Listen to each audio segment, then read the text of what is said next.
Olá, bem-vindos, amigos. Este é o Washington Fora de Horas, nesta terça-feira. Hoje é 24 de agosto de 2021. Washington Fora de Horas, convosco vai ficar a Ana Guedes. Nós temos várias notícias para vós, com destaque, claro, para o mega julgamento em Moçambique, mas iremos falar também de Angola, da visita de Umaro Sissoko Embalo, o presidente da Guiné-Bissau, ao Brasil, mas teremos outras notícias para vocês. Agradecemos a vossa companhia nesta terça-feira, então, 24 de agosto de 2021, um dia que amanheceu aqui na área de Washington com o céu praticamente limpo, avizinha-se de novo um dia bem quente e bem úmido aqui na área de Washington. De novo, bem-vindos a este Washington Fora de Horas. Vamos então começar aqui com as nossas notícias em Moçambique. Moçambique, onde o julgamento das dívidas ocultas, um oficial da secreta confirma sobre faturação. O antigo diretor de estudos e projetos do Serviço de Investigação de Segurança do Estado, o SIS, Cipriano Mutota, diz que o projeto de proteção marítima da Zona Económica Especial, que deu origem ao calote das chamadas dívidas ocultas, estava avaliado em 360 milhões de dólares e não tendo conhecimento sobre razões que levaram o custo final a atingir os 2 mil milhões de dólares. De acordo com o Mutota, que mostrou ter sido, juntamente com o amigo pessoal Teófilo Nhangumel, os cérebros da criação da Proíndicos, o estudo de viabilidade apontava que 360 milhões era o custo necessário para a aquisição de todos os meios necessários para garantir o funcionamento da empresa, bem como a sua viabilidade, garantindo todos os serviços a que se propunham, disse ele na audição no tribunal nesta terça-feira. Envergando a roupa laranja, que é o fardamento da prisão, Mutota, o primeiro dos 19 arguidos em tribunal, disse que a criação da Proíndicos vinha responder a uma missão que tinha sido incumbida pela direção do SIS sobre as ameaças ao Estado, cuja conclusão apontou para o terrorismo, os raptos, a pesca ilegal, entre outros, e, segundo ele, cuja solução passava então pela criação do veículo para dotar o Estado de meios e formas de debelar estas ameaças. O orçamento inicial já incluía, segundo ele, uma luva de 50 milhões de dólares que Jean Bustani, o empresário libanês, em nome de Abu Dhabi Mar, prometera pagar às figuras que envolvidas na facilitação da aprovação do projeto. Entretanto, o antigo oficial dos serviços secretos revelou no tribunal que o projeto era do conhecimento do então Presidente da República, Armando Guebuza, também do atual Filipe Nyusi, que na altura era Ministro da Defesa, chefiava também o Comando Operativo Conjunto, o órgão que envolvia, para além do setor da defesa, o SIS e o Ministério do Interior, entidades que coordenaram o projeto. O arguido disse ter estado em duas reuniões onde participou Armando Guebuza, na Presidência da República então, e onde o projeto foi abordado. Segundo contou, o projeto teve momentos de indefinição no processo de aprovação pelas autoridades moçambicanas e foi daí que entraram em cena os lobistas do esquema, nomeadamente Teófilo Nhangumel e Bruno Tandan, que chegaram a Ndambi Guebuza, o filho do então presidente, para que pedisse a sua intervenção para influenciar o pai a agilizar as decisões. Nesta tarde, que é o horário de Maputo, será ouvido Teófilo Nhangumel, esperando-se mais esclarecimentos sobre o esquema. Entretanto, a Primvest diz em Tribunal de Londres que Nyusi foi o principal motor dos contratos entre a empresa e o Estado. O presidente Filipe Nyusi foi o principal motor dos contratos estabelecidos entre o Estado moçambicano e a construtora Privinvest, que conduziram ao escândalo das chamadas dívidas ocultas, disse Duncan Matthews, QC, advogado que representa a Privinvest, ouvido na semana passada no Tribunal Superior de Londres. Citado pela Carta de Moçambique, na sua edição de hoje, o advogado acusou o governo moçambicano de tentar evitar que Nyusi fosse investigado como resultado do processo que o executivo de Maputo intentou contra a Privinvest, e o banco Credit Suisse, entre outros. Matthews Kissy afirmou ainda que, para além de ser o principal contratante, News e a sua família beneficiaram pessoalmente dos equipamentos adquiridos nos termos do contrato. Ao contrário das afirmações da República, o meu cliente, a Privinvest, disse o advogado, celebrou 3 contratos de fornecimento genuínos para fornecer uma gama de serviços e bens para a República, disse Matthews, que acrescentou: os meus clientes fizeram substancialmente a pedido do então Ministro da Defesa, hoje Presidente da República, Nyusi. Ele e a sua família estavam no centro desses contratos. Matthews disse ao tribunal que grande parte do equipamento era para fins de defesa e que Nyusi era Ministro da Defesa na altura. Apesar de toda a cortina de fumaça da República, este é um caso simples de um comprador tentando escapar do pagamento de bens e serviços, disse Matthews. E gostaríamos de perguntar aos nossos amigos que estão connosco o que acham deste mega julgamento a decorrer em Moçambique sobre este escândalo das dívidas ocultas, os 2 bilhões de dólares. O que acham? Digam-nos o que é que pensam, porque nós gostaríamos de saber, de facto, o que vocês pensam deste julgamento.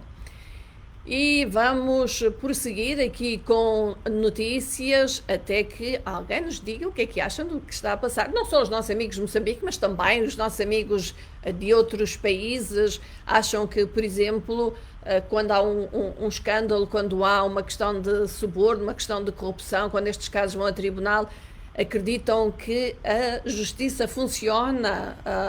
Há quem diga que, de facto, a justiça está a funcionar em Moçambique. O que é que acham?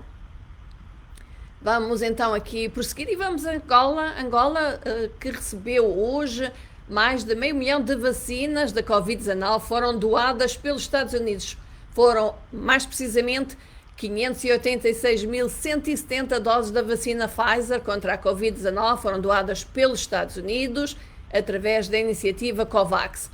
Em nota, a Embaixada Americana em Luanda diz que a doação faz parte da ação do governo Biden-Harris para combater a pandemia da Covid-19 e é parte também do cumprimento da promessa dos Estados Unidos de doar 80 milhões de doses da vacina a nível mundial.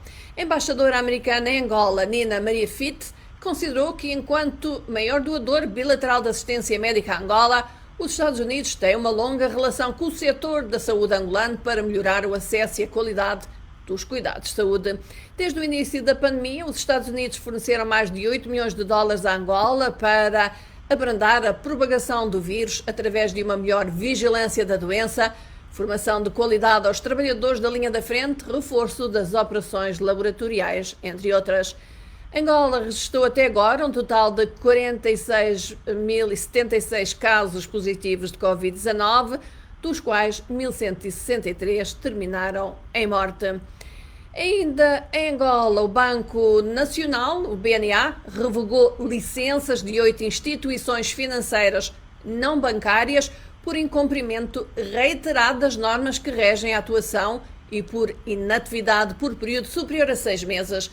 Em nota, o BNA informou que são visadas as sociedades de remessas de valores Crystal Play e Gold Transfer, bem como das casas de câmbios Eurodólar, Dakota e Sela Câmbios. O BNA diz que, pelo facto de não terem iniciado a sua atividade dentro de um prazo legalmente estabelecido para o efeito, o BNA reconhece a caducidade das licenças destas sociedades de microcrédito, leasinho, de locação financeira, Credilias e também da prestadora de serviços de pagamentos Ceridian. As instituições financeiras foram, entretanto, liquidadas. Angola e Moçambique estiveram envolvidas numa ação da Interpol na África do Sul contra o tráfico de medicamentos.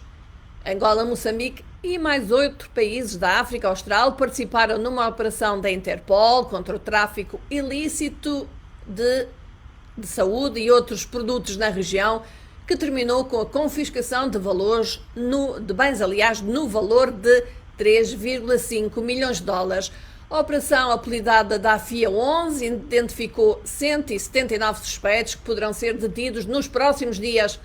Mais de 4.000 inspeções foram realizadas em armazéns, depósitos, farmácias e outras instalações em áreas rurais, no âmbito de 300 investigações feitas em Angola, Moçambique, Botsuana, Eswatini, Lesoto, Malawi, Namíbia, África do Sul, Tanzânia e Zimbábue.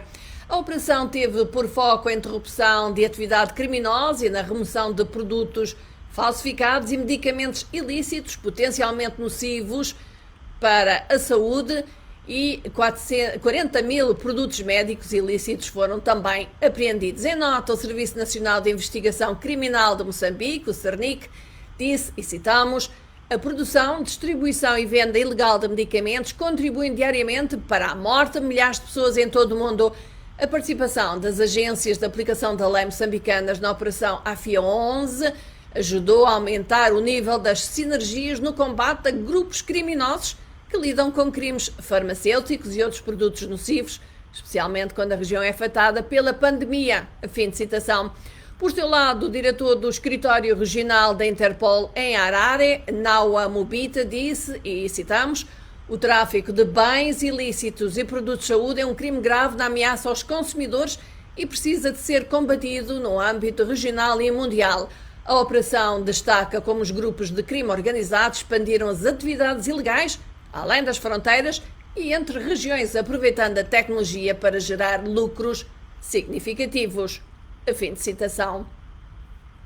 E vamos ver quem, entretanto, se juntou a nós e está aqui conosco nesta terça-feira, 24 de agosto de 2021, convosco está na Guedes. Não se esqueçam que estas nossas histórias e os nossos vídeos podem ser vistos e podem ser comentados no nosso site www.voaportugues.com e também no nosso Facebook. Não esqueça, estamos também nas redes sociais, Instagram, Twitter, YouTube. E não se esqueça, também pode contactar através do nosso número de WhatsApp. E então, de dizer que connosco está o Marcos, diz Xai, esse julgamento promete muita coisa. Não sei se este nosso amigo está a falar de certeza sobre o mega julgamento que nós já começamos a falar, já demos aqui informações. Mas o que eu ia dizer é que o nome dele é Xai, deve ser de Xai. Portanto, Moçambique. Temos também o Alan Aspirina, que diz: acho será mais um teatro. Está a responder à pergunta de que eu fiz, que eu aqui deixei aos nossos amigos internautas sobre o que é que acham do mega julgamento a decorrer em Moçambique, dos 2 bilhões de dólares em dívidas ocultas. Muita coisa poderá sair à luz do dia durante as audições, durante os testemunhos que vão ser prestados pelos 19 acusados. Não esquecer que ontem a África do Sul confirmou que ia extraditar um dos grandes nomes envolvidos neste escândalo, Manuel Chang, que se encontra detido ainda na África do Sul. Foi detido, não esqueçam, a pedido dos Estados Unidos, que tinham também pedido a sua extradição para os Estados Unidos, mas parece que agora Manuel Chang que era o antigo Ministro das Finanças, vai agora regressar a Moçambique, depois de Moçambique ter prometido que ele seria julgado. Temos também connosco desde a Rússia, Etienne Gomes Domingo. Temos connosco também o Eurico Manuel Halo, que diz: tenho imensas dúvidas. Ora, ele tem imensas dúvidas sobre a justiça deste julgamento, ou sobre o que é que sairá deste julgamento. Temos também o Ismael Hanza, diz: Cabo Delgado, esperamos desse julgamento a responsabilização de todos os envolvidos de forma exemplar. Ora, aqui algumas dos nossos amigos internautas a comentarem o mega julgamento que está a decorrer em Moçambique. Mas nós vamos voltar aqui às notícias. Vamos agora falar da Guiné-Bissau, isto porque o presidente guineense Umaro Sissoko Embalo iniciou hoje uma visita oficial ao Brasil, na qual, por agora, apenas tem agendado um encontro que deve estar a acontecer neste momento com o seu homólogo Jair Bolsonaro, o qual mandou um avião para o ir apanhar em Bissau, como confirmou a Voz da América. Amanhã, Embalo participa na cerimónia de homenagem ao Dia do Soldado. A Embaixada Guineense no Brasil tenta agendar encontros com os presidentes do Congresso e do Senado brasileiro. O presidente guineense também passará por São Paulo e Rio de Janeiro. Na capital paulista deve conhecer o recém-inaugurado Museu da Língua Portuguesa e no Rio de Janeiro vai reunir-se com membros da Marinha Brasileira. O Mauro Sissoko Embalo ficou conhecido pelos brasileiros como Bolsonaro de África e por diversas vezes fez elogios públicos ao presidente do Brasil. Ainda na Guiné-Bissau, o Alto Comissariado para a Covid-19 recomendou ao governo que decrete o recolher obrigatório das 20 horas às 5 horas da manhã, a partir do dia 25 de agosto e por um período de 15 dias. Em comunicado, o Alto Comissariado justifica a proposta por a Guiné-Bissau estar a enfrentar uma terceira vaga da pandemia da Covid-19 com uma evolução muito mais intensa e acelerada do que as duas vagas precedentes em praticamente todo o território. O órgão detalhou que pela segunda vez consecutiva o país registrou um número recorde de novos casos de infecções e de óbitos pela doença. O Alto Comissariado acrescenta que essa evolução dramática apela a medidas de contenção vigorosas. Diga-nos também, amigos, como está a situação de Covid nos vossos países. Nós vamos agora falar de Cabo Verde e ainda relativamente à questão da Covid, isto porque os funcionários públicos e trabalhadores de empresas privadas vão passar a ter de apresentar um teste negativo à Covid-19 a cada 14 dias ou um certificado de que estão vacinados. Uma resolução publicada no Boletim Oficial de hoje diz que a medida tem por objetivo a proteção da saúde pública e o reforço da vacinação contra a Covid-19 e imunizar o maior número possível de pessoas para alcançar rapidamente a chamada imunidade de grupo. Assim, os trabalhadores e prestadores de serviços públicos e privados que efetuem atendimento ao público ou que tenham contacto direto com o público, bem sim aqueles que partilham espaços de uso comum e meios de transporte de serviço, vão passar a apresentar um teste negativo a 14 dias ou têm que apresentar o tal certificado de vacinação contra a Covid-19. Vai ser ainda exigido aos professores, auxiliares de educação e colaboradores dos subsistemas de ensino básico, secundário e superior, bem como aos trabalhadores, prestadores de serviço e visitantes de instituições de cumprimento de penas ou medidas restritivas de liberdade, lares e centros de idosos, creches também, monitores do ensino pré-escolar e outros serviços de cuidados a crianças, pessoas com doenças crónicas e pessoas com deficiência. Portanto, terão que apresentar ou certificado de vacina, de que fizeram a vacina completa, ou terão que testar a cada 14 dias, testar negativo. Ainda em Cabo Verde, o governo criou um fundo de 352 mil euros para apoio aos jovens empresários, sobretudo mulheres, que atuem em setores como as economias azul e verde e a inovação e criatividade. Denominado de Fundo Lavanta, o mecanismo de financiamento resulta de uma parceria entre o governo de Cabo Verde e as Nações Unidas e destina-se aos jovens empreendedores dos 18 aos 35 anos ou mulheres igualmente empreendedoras sem qualquer limite de idade. O montante mínimo de financiamento será de 1.360 euros e o máximo de 13.600 euros. Ora, já iremos falar aqui do Afeganistão e também de notícias de África. Antes disso, vamos ver quem mais se juntou aqui a mim nesta terça-feira, 24 de agosto de 2021. Temos connosco desde Angola o Elder Francisco Mateus Inácio. E o Elder Francisco diz aqui em Angola está indo bem, nosso Estado se empenha em vacinar boa parte da população. Ora, eu tinha perguntado exatamente para nos dizerem como está a situação do Covid nos vossos países e até a questão da vacinação. Ora, aqui o Elder a dar-nos essa informação. Vamos então aqui a continuar com notícias. Vamos falar agora do Afeganistão. Continua a ser grande notícia do dia, com milhares de afegãos e estrangeiros desesperados reunidos no aeroporto de Cabul, na esperança de fugirem dos novos governantes talibã. Espera-se que o presidente dos Estados Unidos, Joe Biden, decida ainda hoje, terça-feira, se vai prorrogar o prazo de 31 de agosto para que se possa proceder ao transporte aéreo dos americanos e dos seus aliados de forma segura. Biden advertiu no domingo que a evacuação iria ser dura e dolorosa e muito poderia ser ainda, ou poderia correr mal. As tropas americanas poderiam ficar para além do prazo de 31 de agosto para supervisionar a evacuação, disse Biden. Para além da necessidade de retirar milhares de americanos e cidadãos de países aliados, há ainda afegões que trabalharam com as forças americanas. Os funcionários do Departamento de Estado disseram que ainda levaria dias para retirar os 6.000 soldados destacados para assegurar e dirigir o atual transporte aéreo. O responsável talibã disse que as forças estrangeiras não tinham pedido uma extensão e que esta não seria concedida, mesmo se o tivessem feito. Washington disse, todavia, que as negociações prosseguiam. Desde 14 de agosto, os Estados Unidos tinham facilitado a saída de 48.000 pessoas. Entretanto, em entrevista exclusiva à Voz da América, um membro sénior dos Talibã disse que esperam ganhar reconhecimento internacional para o seu governo, representante legítimo no Afeganistão, argumentando que o envolvimento diplomático ajudaria a promover a segurança global e a aliviar o sofrimento dos afegãos durante décadas de guerra implacáveis. As afirmações são do membro sénior da Comissão Cultural do grupo islamista, a qual acrescentou estar em curso consultas com todos os intervenientes afegãos sobre a formação daquilo que os talibãs prometem ser um governo islâmico inclusive e que será feito um anúncio em breve.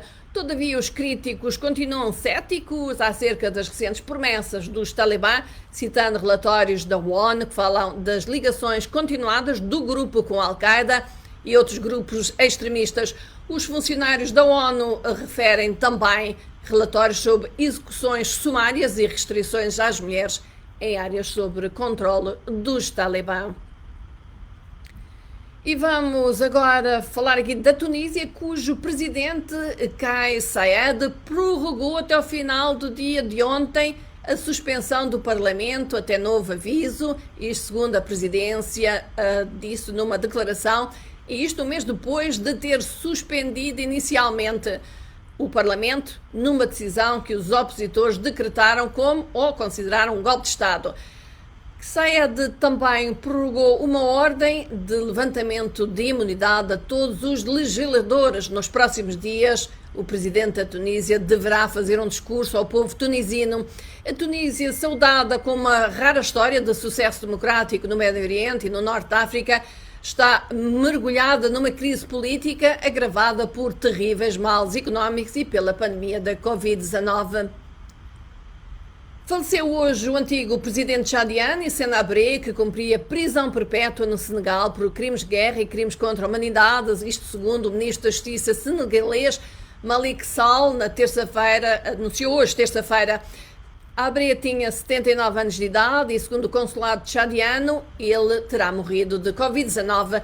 Habré, que governou o Tchad de 1982 a 1990, foi condenado por crimes de guerra e crimes contra a humanidade num julgamento que teve lugar em 2016. Ele tinha tomado o poder no Tchad em 1982, mas depois fugiu para o Senegal em 1990, depois de ter sido derrubado. O domínio de Habré foi marcado por brutal repressão da dissidência, incluindo alegadas torturas e execuções de opositores. Estima-se que cerca de 40.000 pessoas também tenham sido mortas sobre a sua liderança.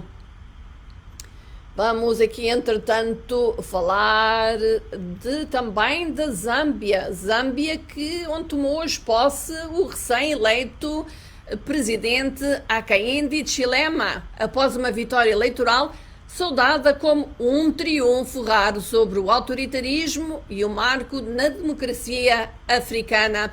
A vitória de Hichilema é a 17ª vitória da oposição na África subsaariana desde 2015 e no seu discurso de tomada de posse, Hichilema, que tem 59 anos de idade, prometeu reconstruir a economia em crise e aliviar a pobreza. Jurou também que iria defender os direitos humanos e as liberdades que tinham sido violadas pelo seu antecessor Lungu, que perdeu as eleições.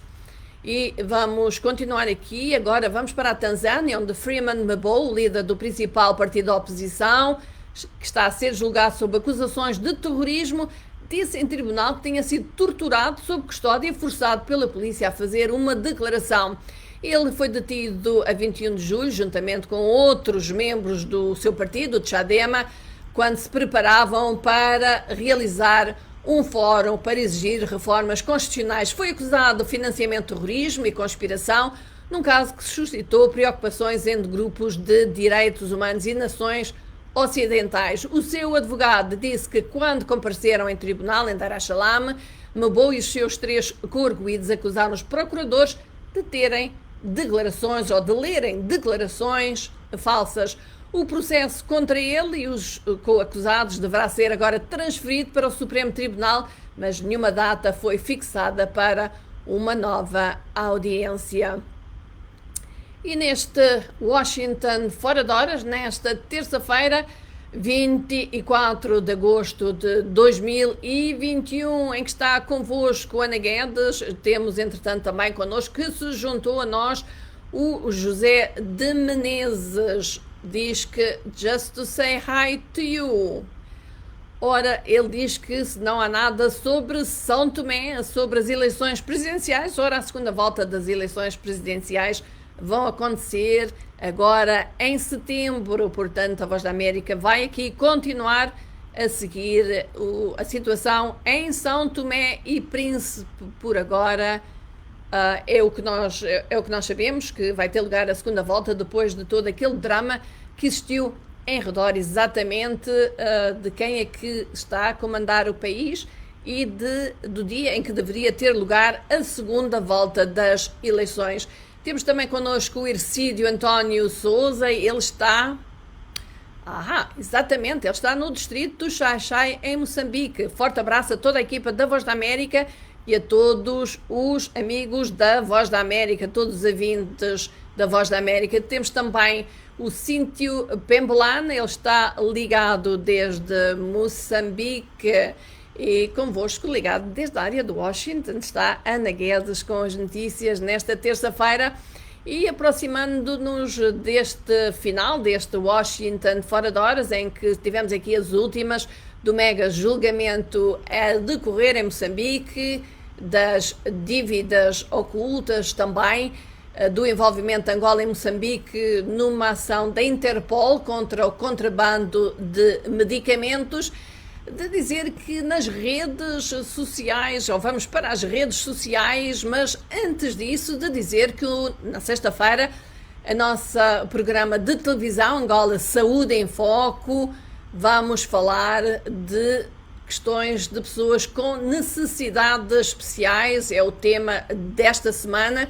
Se tiver alguma pergunta, pode-nos enviar através do nosso WhatsApp, que é +1 202 9466, ou então pode inscrever-se via Facebook também, ou mesmo WhatsApp, para estar em direto. Envie o seu número e nós vamos ligar para si. Portanto, repetir o número do nosso WhatsApp é +1 202 251 9466.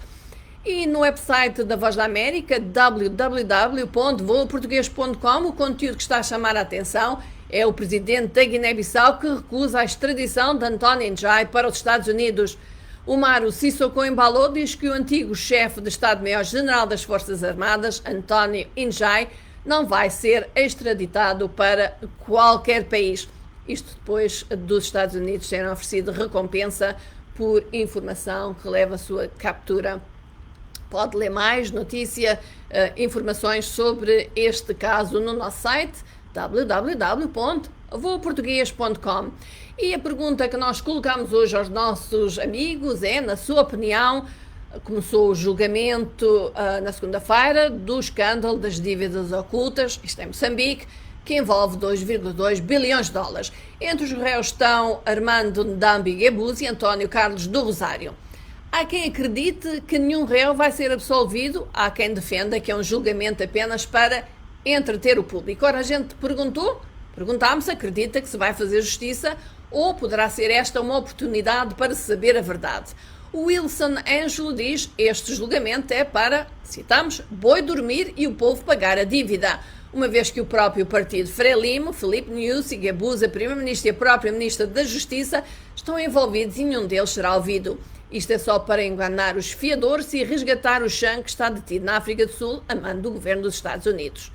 O Meca Majira diz: o hino nacional fala da pátria amada, mas no fundo não passa de pátria tramada. O Melo Alexandre Faria Momá diz: este juiz é top, os ladrões estão em apuros. Já o José João Pensador diz: tomara que a justiça moçambicana seja feita. Ora, vá ao nosso Facebook, onde nós continuamos a ter esta pergunta, a pedir a sua opinião, e diga-nos o que pensa. Não precisa de ser só de Moçambique, poderá ser de um outro país em que, de alguma forma, haja problemas, haja casos de corrupção que estejam a passar pelos tribunais.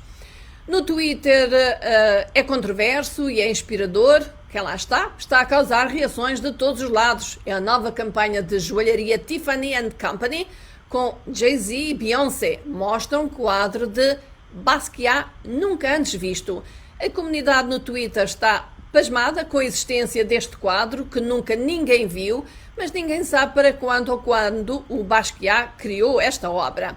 A campanha chama-se About Love, sobre o amor, é complementada por um elemento de vídeo e algumas filmagens em Super 8 capturadas por Jay-Z. Para o filme, comparado a um videoclipe, os dois alistaram Emmanuel Adjei, cujos créditos anteriores incluíam o projeto Black is King de Beyoncé. A parceria entre a marca Tiffany e os Carters também inclui um compromisso da joalharia de 2 milhões de dólares para fins caritativos.